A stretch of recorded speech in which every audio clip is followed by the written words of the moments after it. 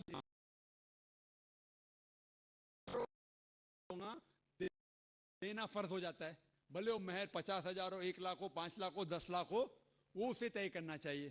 جب مہر دیتا ہے تو عورت کا نقصان کچھ نہیں ہوتا.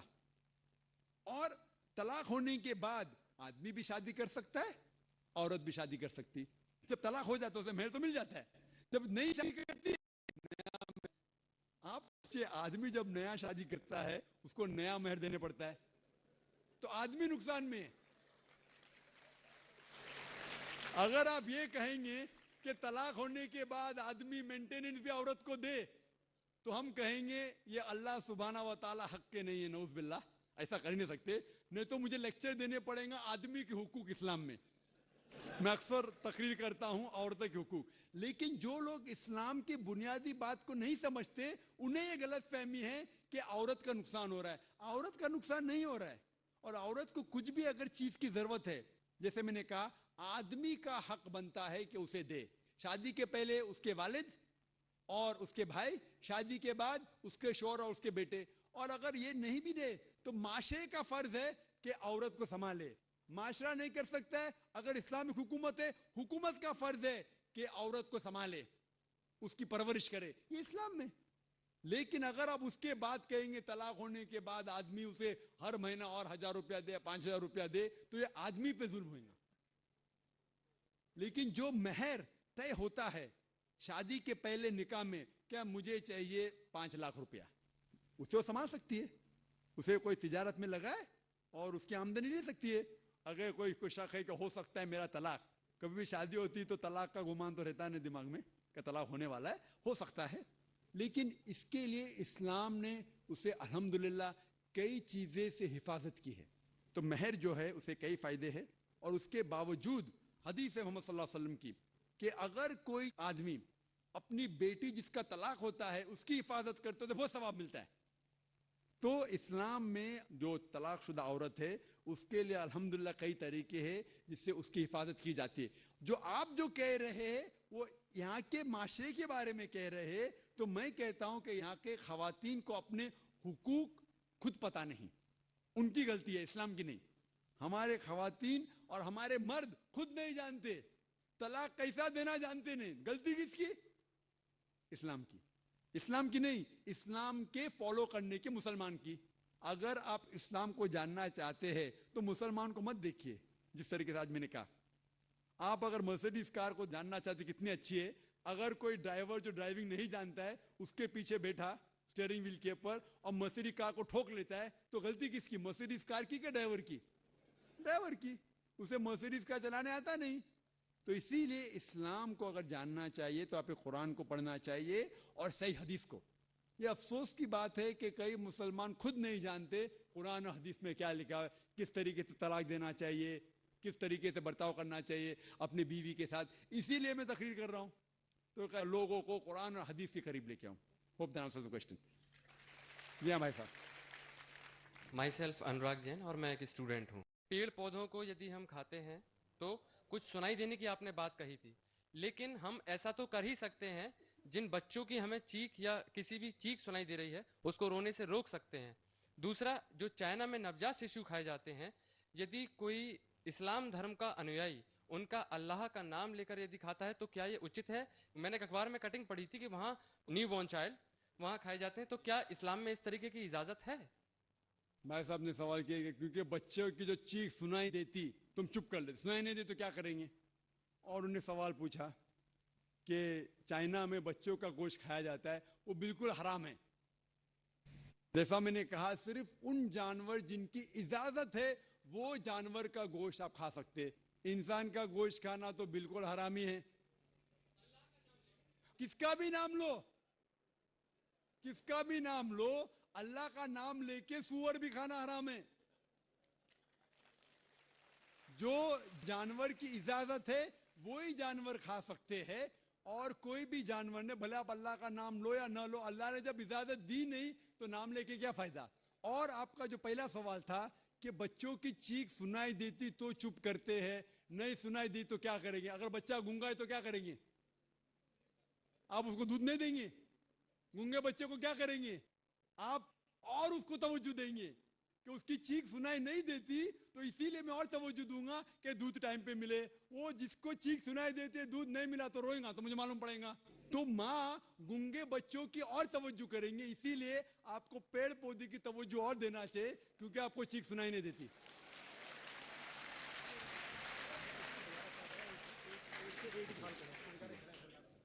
ah